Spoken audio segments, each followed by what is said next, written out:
Hello everyone, it's Steve. I'm currently in Kauai and I'm on a run looking for this secret beach. There's supposed to be some route to a secret beach. But anyway, today I wanted to talk about this whole Alafe motor situation.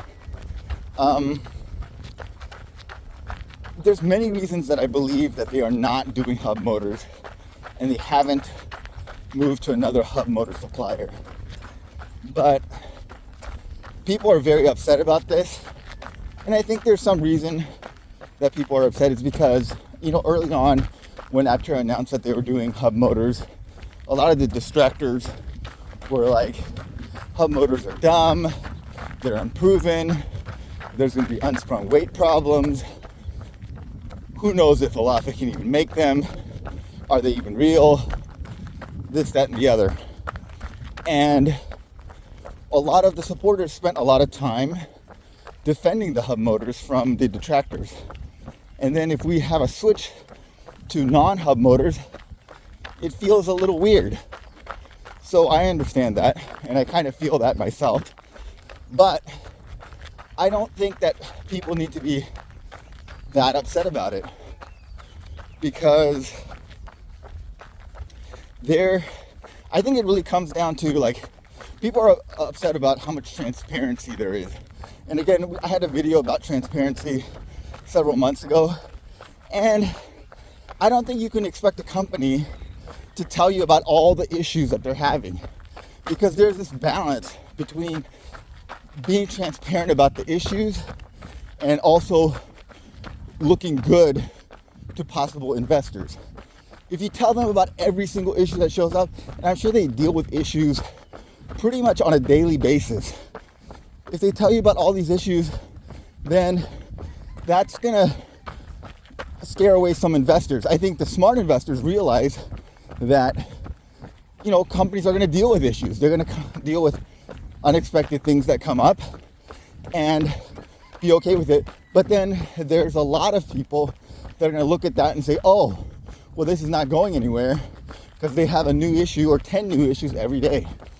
So I think that Aptera is trying to strike that balance, and I guess everyone can decide for themselves whether they're striking the balance appropriately or not. Okay, well, here's a car coming up.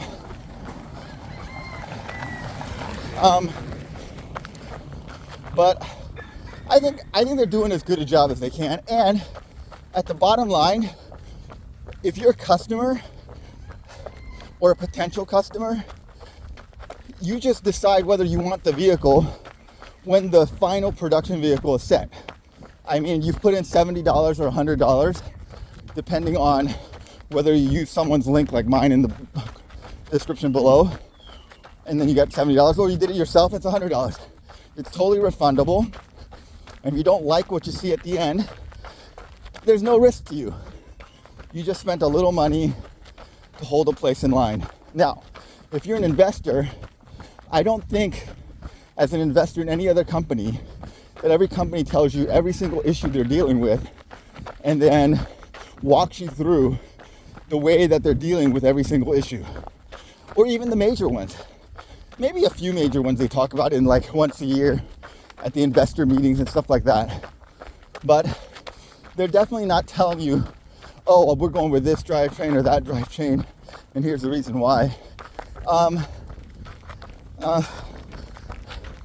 I think that if they did that, that would just be information overload for most investors. In this case, though, people are very engaged and they want every bit of detail, and people feel jilted by that in a way.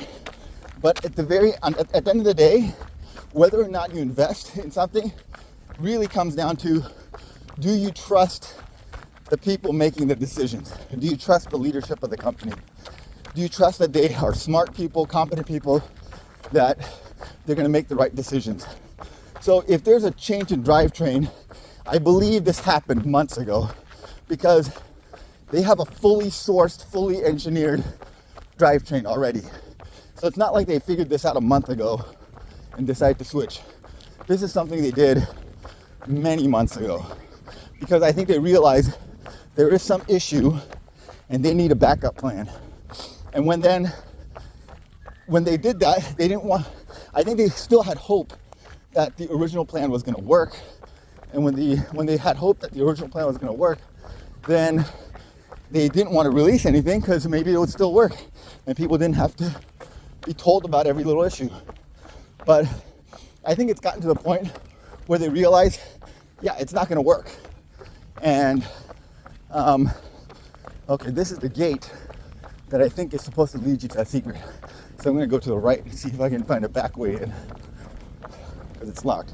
Okay, so they were thinking it still works, but they must have come to the conclusion that either it's going to take too long or cost too much money, or it's not working for some other reason. And you have to ask yourself, like, would you be happier if Aptera said, okay, we're going to continue with the hub motors, but it's going to take us another $100 million to do it? Or we're going to go with the hub motors, but it's going to take another 2 years to iron out some kinks in it. I think that they made the right decision to switch to another drivetrain to make it more cost efficient or more time efficient. Now, the reason that this is also a good thing, if it is happening, is that if you look at the hub motors, there were a lot of uncertainties about it. They've never been used in a car, in a widely produced car before. So there's a lot of unknowns about uncertainty, about its reliability. I mean, it's supposed to be reliable, it theoretically should be, but it's just not known. And the inboard drivetrain is very, very well known. It's very, very, we know exactly what the reliability and the issues with that are. But if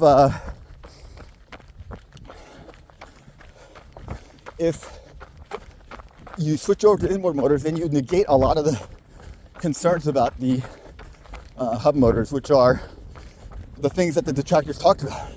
You don't have to worry about the reliability. You don't have to worry about the manufacturability. You don't have to worry about the unsprung weight. It's a known solution from a known manufacturer, and it takes away a lot of uncertainty from what Aptera is doing. And I think it's the same thing that happened with the belly cooling. It was a great idea. It was great on paper, and it could work. And in their prototype and in their early engineering, it worked. But it turned out to be just very expensive and time-consuming to tool out. And they said, you know what? We're just going to go with a proven solution just to make things easier, make things more reliable. And I think that's the same solution, the conclusion that they reached here. So overall, I don't think we need to be as upset as some of us are. But tell me what you guys think in the comments below. Thanks for watching, and if you don't like the running videos and the out of breath talking, don't worry, we're not going to do too many of these. Okay, so for those of you wondering, I think this is the way to Secret Beach. I think I'm almost there. There's this cool tree-lined tunnel and some pretty good views of the valley and the mountains. Looks like horses ride through here, and there's a small dirt road to the right. Okay, this is it. This is Secret Beach.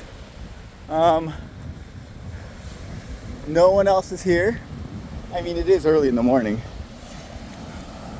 but yeah, here we are.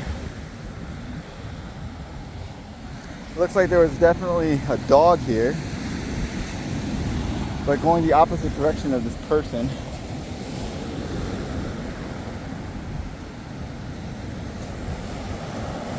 The waves are still pretty rough. Okay. All right, well, thanks for watching, guys.